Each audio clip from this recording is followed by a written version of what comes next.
Baru-baru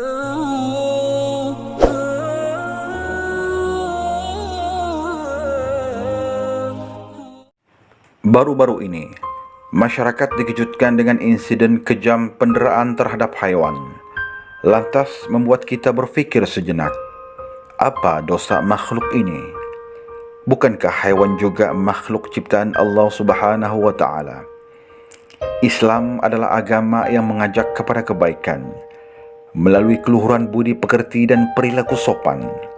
Sesungguhnya, sebagai ciptaan Allah Subhanahu wa Ta'ala yang dikurniakan dengan akal yang boleh berfikir dan menentukan baik dan buruk, adalah menjadi tanggung jawab ke atas kita untuk menyayangi alam sekitar, termasuklah haiwan yang turut diciptakan oleh Allah Subhanahu wa Ta'ala. Sabda Rasulullah sallallahu alaihi wasallam yang bermaksud, orang yang tidak menyayangi maka tidak disayangi, yakni oleh Allah. Hadis riwayat Bukhari.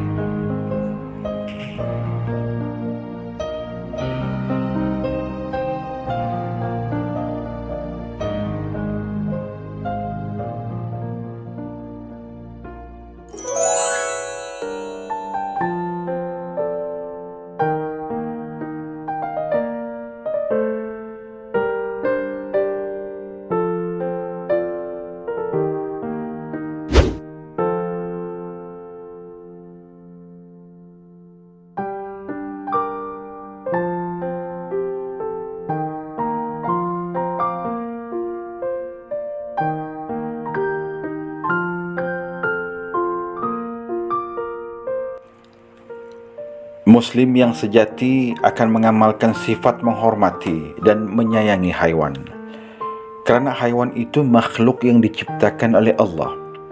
Juga di samping mengharapkan keridhaannya, akhlak Islam yang syumul telah menggariskan panduan adab dengan haiwan.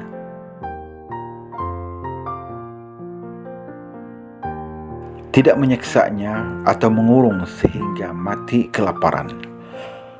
Mengurung binatang tanpa memberikan makanan atau minuman sehingga ia mati kelaparan adalah dilarang, sehingga seseorang itu boleh masuk ke neraka, sebagaimana diceritakan dalam suatu peristiwa melalui hadis riwayat Al-Bukhari yang bermaksud, disiksa seorang perempuan kerana seekor kucing yang telah dikurungnya sehingga mati kelaparan.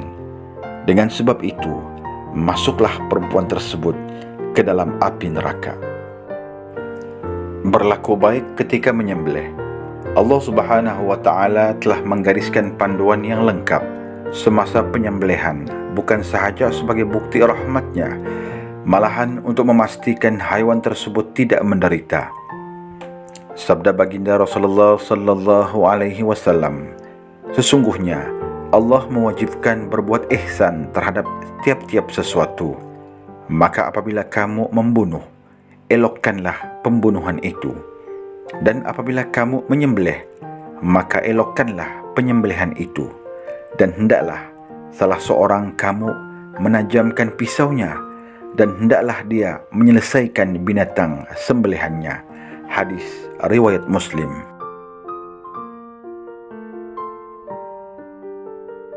Diharuskan membunuh haiwan yang berbahaya.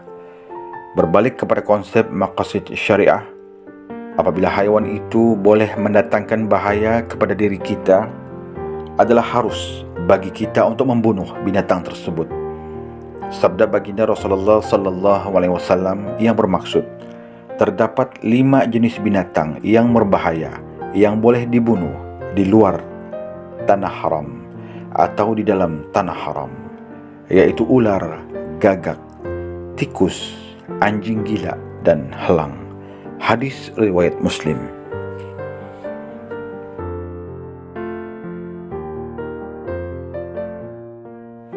Allah Subhanahu wa Ta'ala wujudkan haiwan-haiwan di muka bumi ini semata-mata melengkapkan kelangsungan hidup manusia.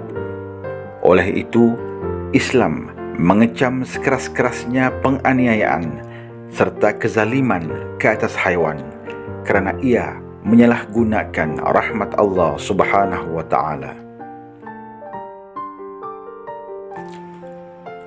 Biarpun haiwan ini hanyalah sebagai pelengkap kehidupan manusia di bumi yang fana ini, adalah menjadi tanggung jawab kita untuk bersifat ihsan terhadap haiwan, karena ianya sebahagian ciptaan Allah Subhanahu wa Ta'ala. Jati diri seorang Muslim dicerminkan bukan sahaja melalui akhlak pergaulannya sesama manusia, tetapi juga apabila ia berhadapan dengan haiwan, karena padanya ada pahala untuk dibawa menghadap Allah Subhanahu wa Ta'ala di akhirat kelak.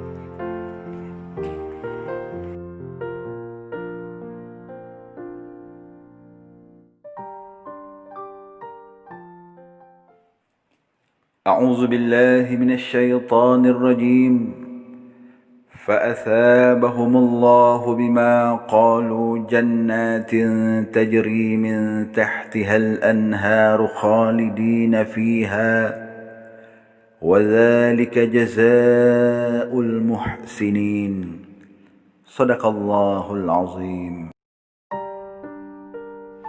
Yang bermaksud, lalu Allah memberikan pahala kepada mereka disebabkan iman yang ikhlas yang telah mereka ucapkan, yaitu mereka dibalas dengan syurga yang mengalir di bawahnya beberapa sungai. Mereka pula tetap kekal di dalamnya, dan yang demikian itu adalah balasan bagi orang-orang yang berusaha berbuat kebaikan. Surah Al-Maidah ayat 85.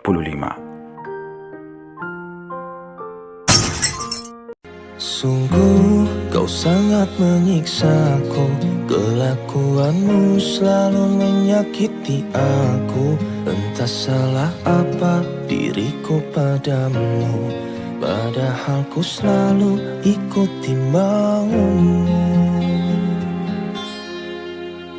Sakit rasanya hatiku bila kau terus kasar memperlakukanku. Aku bisa pergi meninggalkan dirimu bila caramu terus kasari aku.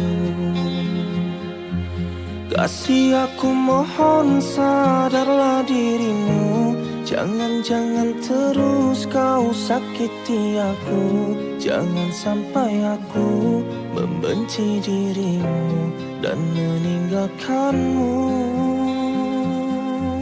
Kasih, aku mohon sayangilah aku, setulus hatimu mencintai aku. Aku sudah bosan bertengkar selalu dengan dirimu.